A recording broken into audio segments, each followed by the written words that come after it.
6월 18일 주일예배를 시작하도록 하겠습니다. 하나님께서 오늘 우리에게 주신 말씀은 사도행전 2장 37절의 말씀입니다. 이 말씀 함께 읽도록 하겠습니다. 시작. 그들이 이 말을 듣고 마음에 찔려 베드로와 다른 사도들에게 물어 이르되 형제들아 우리가 어찌할꼬 하거늘. 아멘.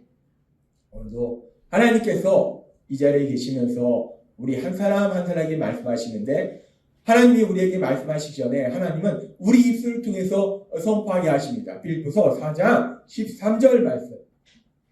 빌립보서 4장 13절 말씀 힘차게 선포하는 시간 갖도록 하겠습니다. 내게 능력 주시는 나의 주님 안에서 내가 모든 것을 할 수 있느니라. 아멘. 예배 시간마다 선포하게 하신 이 말씀이 여러분의 삶 속에 그대로 이루어질 걸 믿습니다. 아까 광고 시간에도 우리 전사님이 말씀하셨지만, 어제 우리 장현순 장로님, 한호동 권사님 아들 우리 윤건이, 수빈이 결혼식이 있었는데 제가 어제 너무 행복했어요. 이 사랑하는 우리 장현순 장로님, 한호동 권사님 얼마나 기쁘고 행복할까? 그리고 우리 사랑하는 우리 윤건이, 수빈이 얼마나 기쁘고 행복할까? 이 하나님 말씀하실 때 사랑이라는 게 뭐냐? 사랑이라는 것은 사랑하는 사람이 행복하도록 도와주는 것이고, 그 사람이 행복한 것이 나의 기쁨으로 행복한 것이 사랑이라는 거예요. 그러니까 우리 장윤선 장로님, 한호동 권사님 주님 안에서 만나게 하시고 가족이 되게 하시고, 또 우리 윤건이와 소빈이도 가족이 되게 하시고, 그래서 이 우리 장윤선 장로님 부부, 윤건이 부부 기뻐하는 그 모습을 보니까 저도 너무 행복한 거예요. 제가 결혼식 가서 사실은 음식을 많이 먹지 않습니다. 근데 어제는 너무 기쁘니까 무지하게 먹었어요. 정말 너무 기쁘더라고요. 야, 얼마나 기쁩니까? 우리가 세상 살아가면서 주님 안에서 가족이 있으니까 단지 내 삶 속에 일어나는 일 가지고 기뻐하면 기뻐할 일이 별로 없어요. 근데 가족이 있으니까 이렇게 가족이 기쁘고 행복하면 나도 너무나 기쁘고 행복하다. 하나님이 우리 모두를 가족으로 만들어 주셨기 때문에 그렇게 가족 안에서 가족의 기쁨이 나의 기쁨이 되는 행복한 삶을 사시는 여러분이 되시기를 바랍니다. 어제 특별히 또 더 기뻤던 것은 우리 윤건이하고 수빈이가요, 아주 믿음이 너무 예뻐요. 이렇게 믿음이 예쁜 이렇게 청년과 자매가 결혼하는 모습이니까 제가 기쁜데 제가 기쁜 게 아니라 하나님이 기뻐하실 거예요. 마찬가지로 우리 예수비전교회 모든 사랑하는 자녀들도 믿음 안에서 이렇게 아름다운 또 가정을 이룰 것이고, 우리 청년부, 청년 자매들도 이렇게 믿음 안에서 아름다운 가정을 이룰 때 우리도 기뻐하겠지만 지켜보시고 우리 하나님이 기뻐하시리라 믿습니다. 하나님은 우리를 너무나 사랑하십니다. 그래서 하나님께서 말씀해 주신 것처럼 우리를 사랑하셔서 우리 하나님, 우리가 이 땅을 살아가면서 정말 기쁘고 행복하게 살기를 하나님은 원하신다는 거예요. 그래서 하나님은 그렇게 우리가 기쁘고 행복하게 살기를 원하시는데, 하나님이 모든 것을 아시고 모든 것을 할 수 있는 하나님이기 때문에 우리 생각에는, 그렇다면 하나님이 현실적인 복들, 뭐 돈도 많이 주시고 뛰어난 머리도 주시고 건강도 주시고 권력도 주시고 이런 것들 많이 주시면 우리가 행복할 것 같은데, 문제는 하나님이 아무리 현실적인 복을 많이 주실지라도 이 죄의 문제가 해결되면 참된 행복을 누릴 수 없다는 거예요. 지난주에 말씀해 주신 것처럼 밑 빠진 독에 물 붓기처럼 아무리 하나님이 주셔도 그것이 참된 행복으로 가지 않더라는 거예요. 그래서 우리를 사랑하신 하나님, 우리가 참된 행복을 누리도록 만들어 주시기 위해서 우리 하나님이 하신 것이 무엇인가? 독생자를 주셨으니 라는 말씀처럼 독생자 예수님을 죄를 지은 우리가 받아야 될 형벌을 대신 받도록 하셔서 우리의 죄의 문제를 해결해 주셨음을 믿습니다. 하나님은 그렇게 우리가 참된 행복을 누리도록 우리의 죄의 문제를 해결해 주셨습니다. 그렇게 이제 우리 예수님께서, 하나님 예수님께서 친히, 우리 예수님은 정말 전능하신 능력이신 그 예수님인데, 그 예수님이 인간의 손에 잡혀서 험하게 죽임을 당하셨어요. 그 수치를 당하시고 핍박을 당하시고 죽임을 당하셨어요. 그래서 우리가 받아야 될 죄의 형벌을 대신 받으셔서 우리의 죄의 문제를 해결해 주셨어요. 그래서 이제 우리 예수님이 그렇게 고통 속에서 십자가에 돌아가심을 해서 우리의 죄의 문제를 해결해 주셨는데, 그러면 그렇게 우리 예수님이 십자가에서 우리가 받아야 될 죄의 형벌을 다 받으셔서 죄의 문제를 해결해 주셨으니까 그럼 이제 자동으로 온 세상의 모든 사람들이 다 야, 이제 너는 죄 없어졌어. 이렇게 되는 것일까? 우리 예수님은 분명히 2000년 전에 이 땅에 오셔서 우리 모든 사람이 받아야 될 죄의 형벌을 대신 받으시고 십자가에서 돌아가셨어요. 분명히 그렇게 십자가에 돌아가셨는데 예수님이 그렇게 우리 죄를 대신해서 십자가에 돌아가셔서 이 땅의 모든 사람들이 자동으로 야, 이제 그러면 우리는 죄가 없어. 죄 문제가 해결됐어. 이렇게 되는 것일까? 그건 아니라는 겁니다. 우리 예수님은 분명히 죄를 지은 우리가 받아야 될 죄의 형벌을 대신 받으셔서 우리의 죄의 문제를 해결해 주셨어요. 그런데 이제 우리가 예수님께서 우리의 죄의 문제를 해결해 주신 그 역사가 내 삶 속에 적용돼서 내 죄의 문제가 해결되기 위해서는 뭔가 우리가 해야 될 부분이 있다는 거예요. 하나님은 오늘 그 부분에 대해서 말씀해 주십니다. 그렇게 우리가 예수님께서 이루신 그 죄의 구원의 그 사역이 우리 삶이 되기 위해서 우리 삶 속에 우리가 해야 될 것이 무엇인가? 성경에 보면은 사도행전 3장 18절은 이렇게 말씀합니다.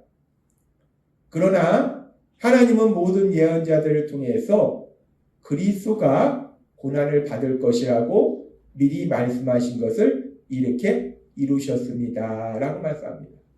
하나님께서 이 땅을 만드시고 그런 다음에 많은 하나님의 사람들을 통해서 그리스도가 즉 구원자가 고난을 받을 것이다 라고 하나님은 미리 말씀하셨다는 거예요.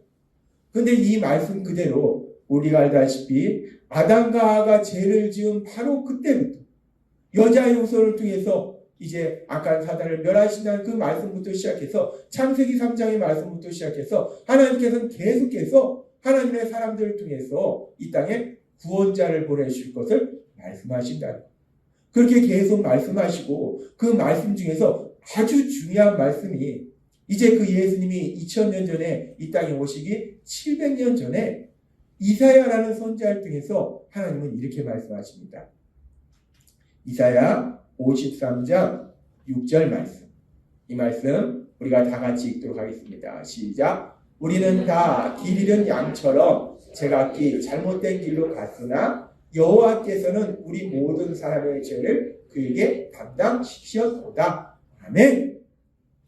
이 말씀은 너무나 중요한 말씀인데 우리는 다 길을 잃은 양처럼 제각기 잘못된 길로 갔다. 이 말씀은 뭐냐면 단순히 길을 잃은 것이 아니라 우리가 죄를 지었다는 거예요.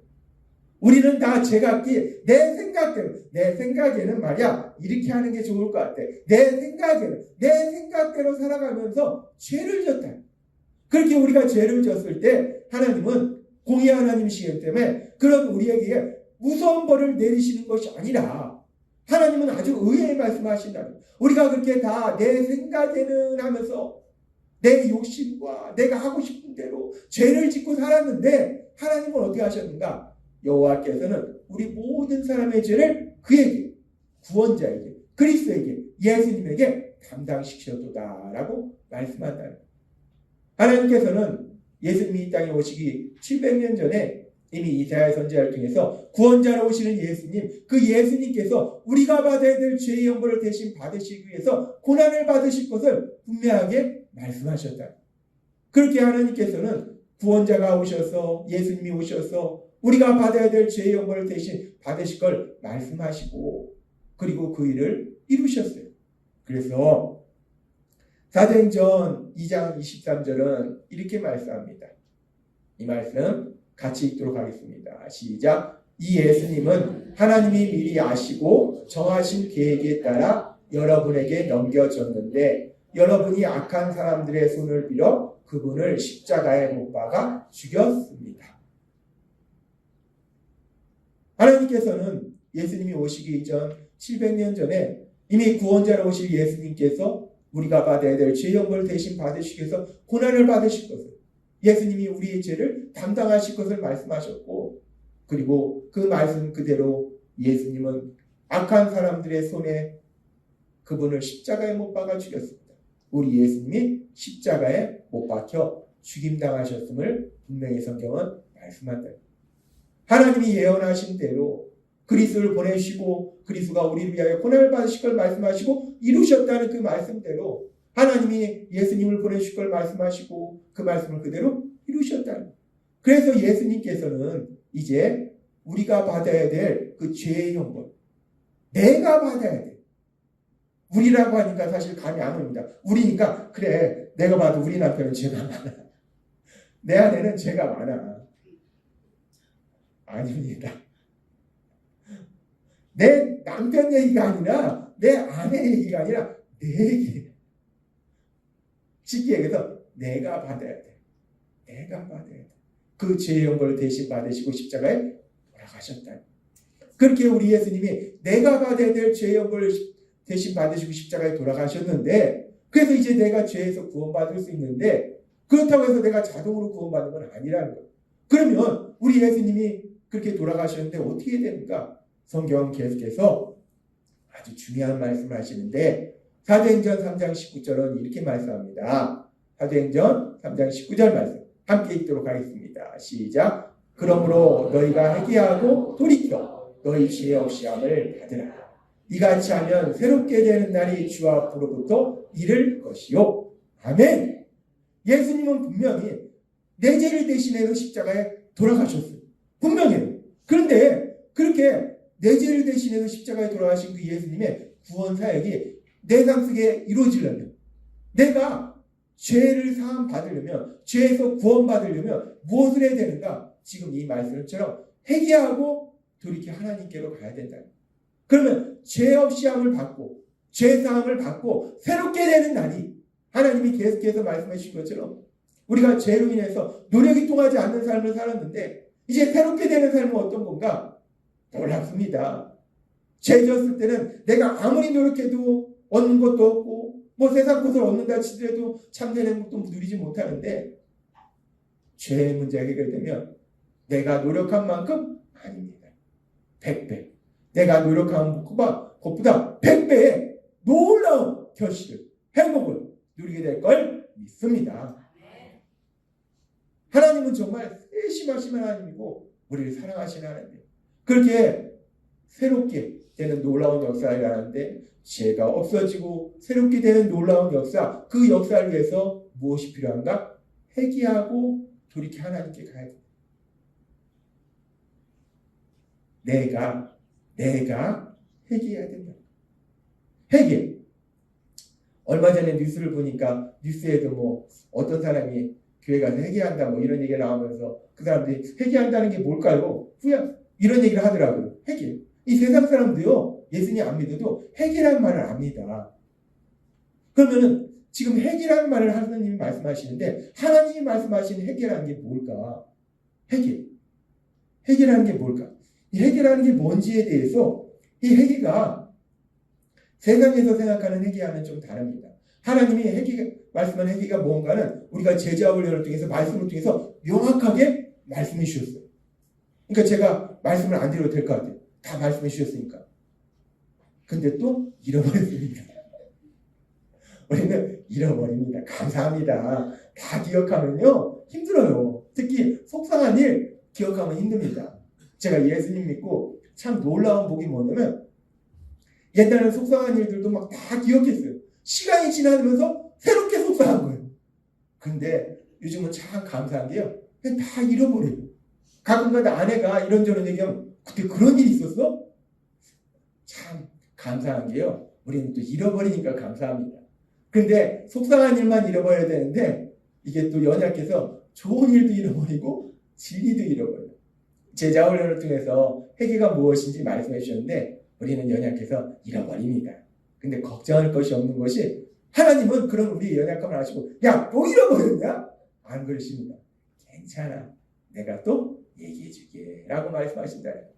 그래서 하나님이 오늘 말씀해 주시는데 회개라는 건 크게 세 가지가 있어요. 세 가지 요소가 회개에 들어가는데 첫 번째는 뭐냐면 회개의 첫 번째는 인정하는 겁니다. 뭐냐면 뭘 인정하는가? 내가 죄를 지었음을 인정하는 것.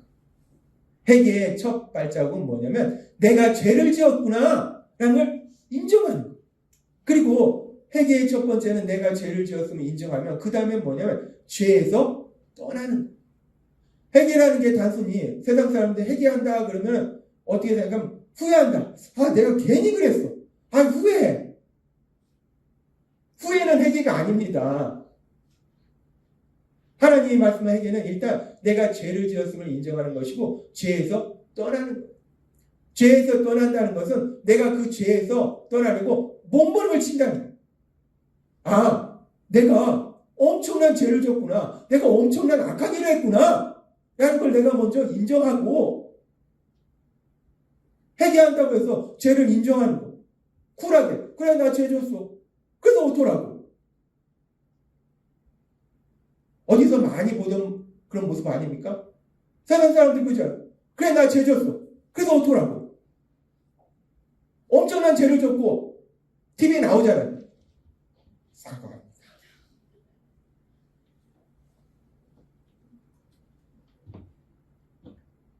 여러분은 그 모습을 보면서 그분들이 죄를 인정한다고 생각하나요? 회개한다고 생각하나요? 100번을 구부려도 회개라는 것은 먼저 내가 죄를 지었다는 것을 인정하는, 내가 엄청나게 악한 죄를 졌구나, 내가 엄청나게 악한 일을 했구나, 이걸 인정하는 거예요.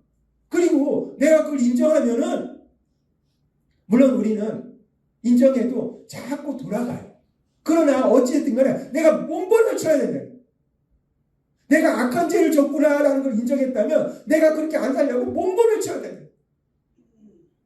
내가 똑같은 죄를 졌으면 어떤 때는 머리를 벽에 박아가면서 내가 왜 그랬을까? 내가 왜 그랬을까? 어떤 때는 내 손을 쳐가면서, 내 다리를 쳐가면서, 내 가슴을 쳐가면서 내가 왜 그랬을까? 하나님이 말씀하신 회개는요, 단순히 후회가 아니에요. 후회가 아니라 먼저 내가 악한 행동을 했구나, 악한 죄를 졌구나를 인정하고 내가 거기서 떠나려고 몸부림을 치는 거, 그것이 바로 회개라는 거. 근데 감사한 것은 여기 계신 모든 분들은 성령 하나님이 계시기 때문에 삶 속에 그렇게 죄를 지었을 때 그 죄에서 떠나기 위해서 몸부림치고 계심을 믿습니다. 하나님은요, 회개했다고 해서 우리가 다시 그 죄를 안 짓는다라고 생각하지 않습니다. 왜냐하면 우리는 연약해요. 졌다가 다시 또 회개했다가 졌다가 회개했다가 이것이 수없이 반복하다가 어느 순간에 우리가 비로소 그 죄를 안 짓는 사람으로 변화된다. 하나님은 우리가 물론 죄를 안 짓기를 기뻐하시지만 죄를 짓지 말라라는 걸 요구하시는 것이 아니라 우리의 연약함을 아시기 때문에 죄를 졌으면 회개해야 된다는 거예요. 내가 또 그랬어. 내가 진짜 또 그랬어. 내가 미쳤어. 내가 왜 그랬을까? 내가 왜 그랬을까? 내 정신이 나갔나 봐. 성경의 말씀처럼 가슴을 찢어야 돼. 회개라는 건 죄를 인정하는 것이고 죄에서 떠나려고 몸부림치는 것이고 거기서 끝나는 게 아니에요. 몸부림친다가 끝나는 게 아니라 세 번째가 중요한 게 뭐냐면 하나님께로 돌아가는 거. 하나님 말씀으로 가는 겁니다. 그것이 바로 회개라는 거. 그래서 하나님은 우리에게 말씀합니다. 회개라는 것이 무엇인가? 회개는 그렇게 죄를 인정하고 죄에서 떠나기 위해서 몸부림치고 그리고 하나님의 말씀으로 나아가는 게 회개예요. 그런데 우리가 이 말씀을 가만히 보니까 회개하기 위해서 제일 먼저 해야 될 게 뭐냐면은 내가 죄를 회개하기 위해서 제일 먼저 해야 하는 것이 죄를 인정하는 건데 죄를 인정하기 위해서 필요한 게 뭐냐면 내가 죄를 지었다는 것을 깨닫는 거예요. 내가 죄진지를 모르는데 왜 내가 죄졌어? 인정할 수 없는 거예요. 왜 세상 사람들이 그렇게 악한 죄를 지고 죽을 때까지도 그 죄를 인정하지 않는가?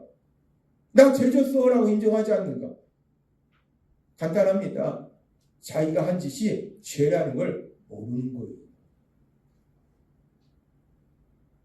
이 땅에 태어났다가 이 땅을 떠나는 많은 사람들이 있어요.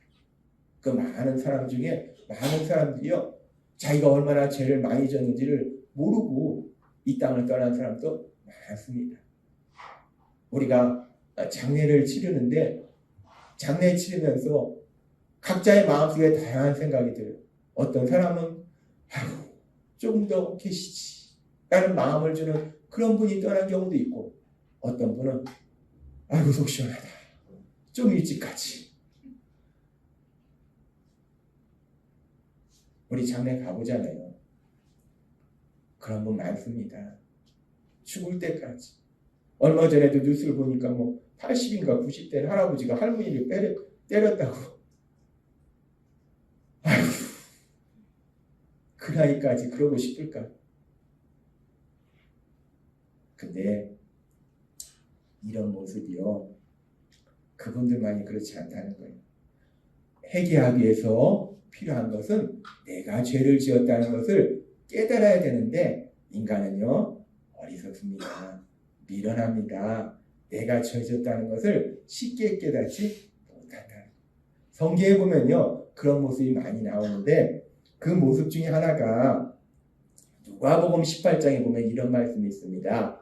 누가복음 18장 18절부터 말씀 함께 읽도록 하겠습니다. 시작. 어떤 관리가 물어 이르되 선한 선생님이여 내가 무엇을 하여야 영생을 얻으리까? 예수께서 이르시되 너가 어찌하여 나를 선하다 일컫느냐? 하나님 한 분 외에는 선한 이가 없느니라. 너가 계명을 안 하니 간음하지 말라, 살인하지 말라, 도둑질하지 말라, 거짓 증언하지 말라, 너 부모를 공경하라 하였느니라. 여짜오되 이것은 내가 어려서부터 다 지켰나이다. 예수께서 이 말을 들으시고 이르시되 너에게 아직도 한 가지 부족한 것이 있으니 내게 있는 것을 다 팔아 가난한 자들에게 나눠주라. 그리하면 하늘에서 네게 보화가 있으리라. 그리고 와서 나를 따르라 하시니 그 사람이 큰 부자이므로 이 말씀을 듣고 심히 근심하더라. 아멘. 이 말씀이 우리에게 주는 의미가 아주 큽니다. 여기 보니까 어떤 사람이 예수님께 와서 예수님 제가 어떻게 해야지 영생을 얻을 수 있습니까? 선한 예수님이요. 예수님 말씀하십니다. 네가 시키므로 하지 않느냐? 하나님 말씀대로 이렇게 하고 이렇게 하고 이렇게 해라 라고 말씀해요. 그러니까 이 사람이 뭐라고 하냐? 제가요 어려서부터 다 지켰어요. 세상에서 제일 무서운 사람입니다. 이 사람은 아무도 감당 못합니다. 아무도 감당 못합니다. 제가요 어려서부터 다 지켰어요. 근데 이와 비슷한 사람을 제가 실제로 봤어요. 진짜 무섭더라고요. 제가요 어려서부터요 예수님 잘 믿었어요. 솔직히 우리 침례교회는요 한 중학교는 돼야지 침례를 줍니다. 왜 중학교는 돼야지 침례를 주냐면 예수님이 십자가에 돌아가신 것을 최소한 그 정도는 돼야지 그게 무엇인지 내가 죄인이라는 걸 내가 깨닫는다는 거예요. 유치원생이 걔가 죄를 지면 얼마나 죄를 졌다고 지죄 때문에 예수님이 돌아가시기 정도 돌아가셨다. 이걸 유치원생이 어떻게 알겠습니까? 걔가 죄를 졌으면 얼마나 졌어요. 죄 져봐야 엄마가 그거 먹으면 안 돼 하는데 먹은 거예요. 근데 이 사람 뭐라고 하냐면 내가 어려서부터 다 지켰대요. 야, 무서운 사람. 어려서부터 하나님 말씀 다 지켰습니다. 어려서부터 하나님 말씀 다 지켰습니다. 근데 이렇게 어려서 다 지켰다고 하니까 예수님이 그래? 진짜? 야, 너 진짜 훌륭하다. 야, 그래. 내가 너로 인해서 기뻐해. 예수님이 이렇게 말씀하셔야 되는데 예수님이 그렇게 말씀하시지 않더라고요. 그래? 그러면 진짜로 네가 있는 걸 가지고 가난한 사람들한테 다 나눠줘. 그랬더니 이 사람이 예수님 하고서 알겠습니다가 아니라 근심하며 돌아가냐. 못하겠다는 거죠. 절대로 그 짓은 못하겠다는 거죠. 결국 이 사람은 제가 어려서부터 하나님 말씀 다 지켰나이다 라고 얘기했는데, 그런데 성경을 보니까 분명한 말씀은 절대로 하나님 말씀 지키는 사람이 아니더라는 겁니다. 하나님이신 예수님이 말씀하는데 하나님이신 예수님 말씀도 안 지키잖아요. 근데 우리가 이 사람을 보면서 야, 이 사람 무서운 사람이네. 아니 어떻게 이렇게 뻔뻔스럽게 거짓말을 한대? 라고 말할 수 없는 것이 누가복음 18장에 있는 이 사람만 이러냐는 거예요. 저는 이 사람만 이렇다고 절대로 얘기할 수 없는 것이 저는 절대 얘기할 수 없어요. 왜냐하면 저도요 예수님 믿기 전에 제가 무지하게 착한 사람을 생각했습니다. 이 사람 못지않게 제가 하나님을 믿지 않았으니까 하나님 말씀 다 지켰나이다 라고는 안 해도 제가 예수님 믿기 전에 저 무지하게 착한 사람이에요. 제가 힘든 사람 도와주고요. 학교 다닐 때 선행성도 많이 받고요. 저 무지하게 착한 사람입니다. 제가 이 누가복음 18장에 나오는 이 사람에게 돌을 던질 수 없는 것이 제가 그랬더라는 거예요. 저요 엄청 착한 사람입니다. 그런데 저만 그랬냐는 거예요. 저만 죄 지은 걸 하나도 모르고 난 착한 사람이야 라고 생각했을까? 그렇다면 사람들이 죄 지은 게 없는데 착한 사람인데 뭐 하려고 예수님이 십자가에 돌아가셨겠어요? 우리가 회개를 해야지 죄에서 구원받고 죄에서 구원받아야지 참된 행복을 누리는데 문제는 그 회개로 가기 위해서는 죄를 깨달아야 되는데 죄를 깨닫지 못하더라는 거예요.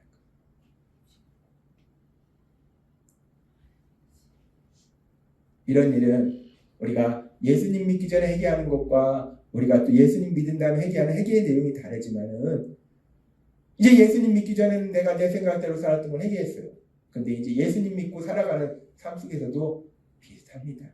우리가 날마다 살아갈 때요. 하루를 마무리하고 저녁에 하나님 앞에 기도하다 보면요. 야 하나님 제가 오늘도요.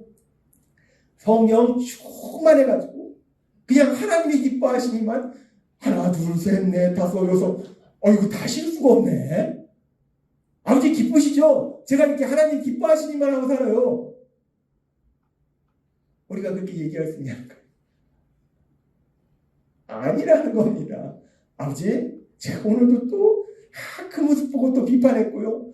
그 사람 보고 화냈고요. 그 사람 상처 줬고요. 또 제가 하고 싶은 거 또 했고요. 그런데 문제는 뭐냐면 회개하는 사람과 회개하지 않는 사람은 죄를 졌느냐 안 졌느냐가 아니에요. 죄를 진 사람은 회개하고 죄를 안 진 사람은 회개 안 하는 게 아니라 죄를 깨닫느냐 깨닫지 못하느냐. 우리는 누구나 죄를 짓는다는 거예요. 죄는 짓는데 문제는 내가 죄 짓는다는 걸 깨닫지 못한다는 거예요. 이것이 슬픈 현실입니다. 하루를 살아가면서요. 우리는 수없이 죄를 짓습니다. 깨닫지 못하는 거예요. 근데 성령님이 우리 모두 안에 역사하셔서 내가 어떤 죄를 짓고 있는지 깨닫고 회개함으로 인해서 하나님이 주시는 참된 행복을 누리시는 여러분이 되시기를 바랍니다. 문제는 우리가 죄를 깨닫지 못한다는 거예요.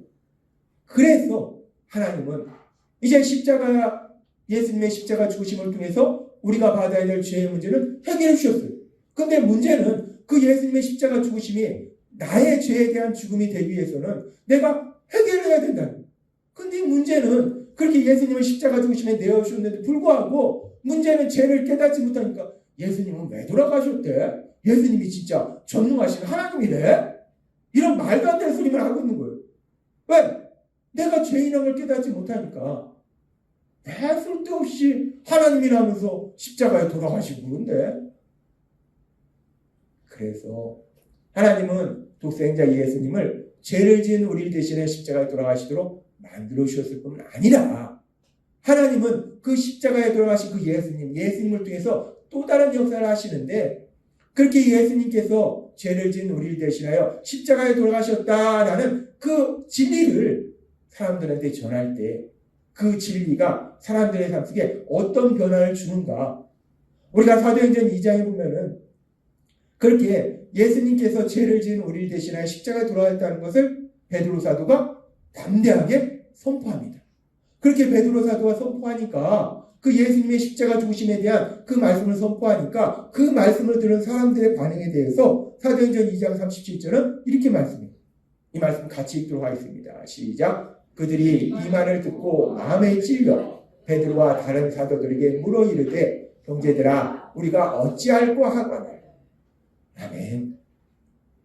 하나님은 독생자 예수님이 죄를 지은 우리를 대신하여 십자가에 돌아가시도록 내어주셨어요.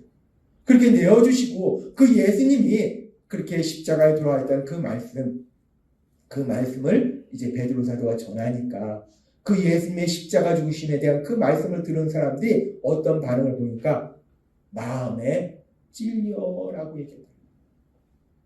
마음에 찔린다는 것은 이 사람들이 자신들이 죄를 지었다는 것을 깨달았다는 것. 큰일 났다. 우리가 하나님이 보내신 구원자를 십자가에 못 박아 죽였어. 큰일 났다. 어떡하지? 내가 엄청난 죄를 졌네?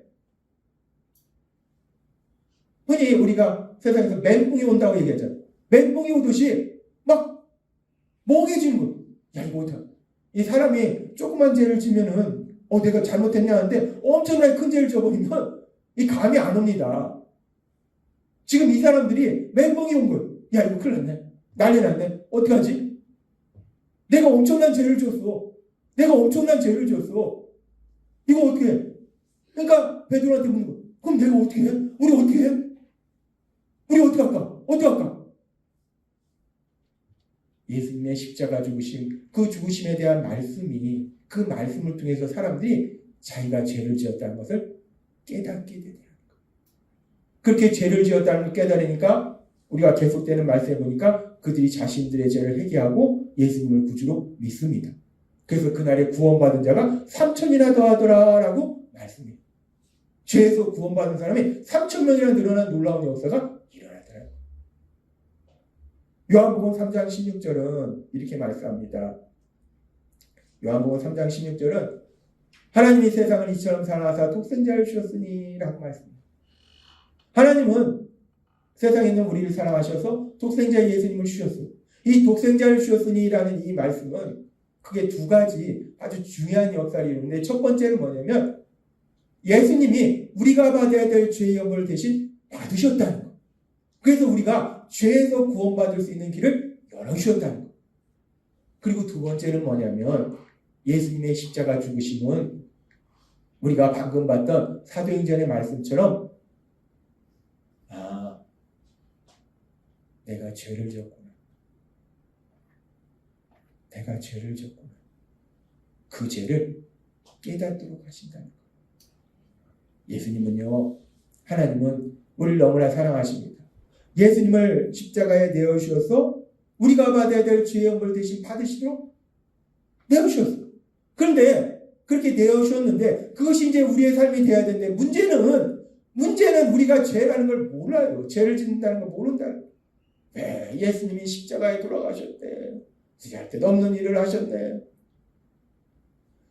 죄를 회개해야 되는데 내가 죄인이라는 걸 깨닫고 인정하고 회개해야지 이제 죄사함을 받는데 그래야지 참된 행복을 누리는데 문제는 우리가 죄를 깨닫지 못하더라고요. 그러니까 그 예수님의 십자가 죽으심, 그 죽으심을 사람들한테 전하도록 해서 그 예수님의 십자가 죽으심은 우리의 죄를 깨닫는 놀라운 역사를 이루고 계심을 믿습니다. 하나님은 예수님의 십자가 죽으심을 통해서 아주 중요한 두 가지를 다 이루시는 거예요. 죄를 해결할 수 있도록 해주시고 그런데도 여전히 어리석고 미련해서 죄를 깨닫지 못하니까 이제 그 예수님의 십자가 죽으심에 대해서 전하도록 하셔서 죄를 깨닫도록 한다. 그래서 죄를 깨달을 때 우리가 회개하고 죄사함 받아서 참된 행복을 누리도록 하나님이 만들어 주신다. 따라서 우리가 사랑이라는 것이 무엇인지 다시 한번 생각해 보면 사랑은요 단순히 누군가를 아주 많이 좋아하는 감정 그것이 사랑이 아니라는 거예요. 또한 사랑은요 하나님이 전에 말씀하셨던 것처럼 내가 사랑하니까 이 사람이 잘 돼야 돼. 행복한 길 가야 돼. 충고하고 조언하고 비판하고 정비하고 이것도 사랑이 아니더라고요. 그리고요 또 사랑은요 무조건 그 사람이 원하는 걸 다 해주는 거 그것도 사랑이 아니라는 거예요. 오늘 말씀 보니까 사랑이라는 것은 죄의 문제를 해결해야 되는데 그러기 위해서 죄를 회개해야 되는데, 그러기 위해서 내가 죄인이라는 걸 깨달아야 되는데, 따라서 사랑이라는 것은 오늘 말씀해 보니까 내가 죄인이라는 것을 깨닫도록 도와주는 거, 그것이 바로 사랑이다라고 말씀한다는 거예요. 하나님이 세상을 이처럼 사랑하사 독생자를 주셨다는 것은 예수님이 죄를 지은 우리를 대신하여 십자가에 돌아왔을 뿐만 아니라 하나님이 우리가 죄인임을 분명하게 깨달을 수 있도록 만들어 주셨다라는 말씀이라는 거예요. 그래서 우리가 누군가를 진정으로 사랑한다면 죄인이라는 것을 깨닫도록 도와줘야 된다. 그럼 목사님, 내가 아내 사랑하니까 당신 죄인이야? 얘기하면 되겠네요. 아내가 3박 4일 동안 삐집니다. 그럼 바보가 어디 있습니까? 죄인이라는 걸 깨닫도록 해야 돼요. 그런데 그렇다고 해서 너 진짜 나쁜 죄인이야. 전에도 말씀하셨죠? 아무도 좋아하지 않습니다. 근데 분명한 건 죄인이라는 걸 깨닫도록 해야 된다. 그 부분에 대해서는 하나님이 이제 계속 말씀해 주실 거예요. 어찌됐든 간에 중요한 건 뭐냐면 사랑이라는 것이 무엇이냐. 하나님은 지금 사랑에 대해서 말씀하는 거예요. 사랑이라는 건요, 그 사람을 비판하고 정죄하고 충고하고 조언하는 것도 아니고 무조건 그 사람이 해달라는 대로 다 해주는 것도 아니고 중요한 건 죄를 깨달을 수 있도록 도와줘서 회개하고 예수님을 구주로 믿음으로 인해서 우리 예수님 안에서 참된 행복을 누리도록 도와주는 거, 이것이 참된 사랑이다라고 말씀한다는 거. 오늘 하나님이 주신 말씀을 우리 가슴속 깊이 새길 때 우리 안에 계신 성령님의 인도하심과 도우심을 우리가 사랑하는 사람들이 죄인이라는 것을 깨달을 수 있도록 도와주어서 그 죄를 회개하고 예수님을 구주로 믿음으로 인해서 우리 예수님 안에서 참된 행복을 누리도록 도와주시는 여러분이 되시길 주님의 이름으로 축원합니다. 기도하겠습니다. 하나님 아버지 감사합니다. 오늘도 주신 말씀처럼 사랑이라는 것이 무엇인가? 사랑이라는 것은 단순히 누군가를 많이 좋아하는 감정이 사랑이 아니라 내가 그 사람이 잘 되도록 충고하고 조언하고 비판하고 정죄하는 것이 사랑이 아니라, 그렇다고 그 사람이 원하는 모든 것을 해주는 것이 사랑이 아니라, 사랑이라는 것은 죄인임을 깨닫도록 도와줘서 그 죄를 회개하고 예수님을 구주로 믿음으로 인해서 그 예수님 안에서 참된 행복을 누리도록 도와주는 것이 사랑임을 다시 한번 분명하게 말씀하여 주시니 감사합니다. 성령님의 인도하심과 도우심으로 우리가 그런 삶을 살아갈 수 있도록 역사해 주옵소서. 예수님의 이름으로 감사하며 기도드리옵나이다. 아멘.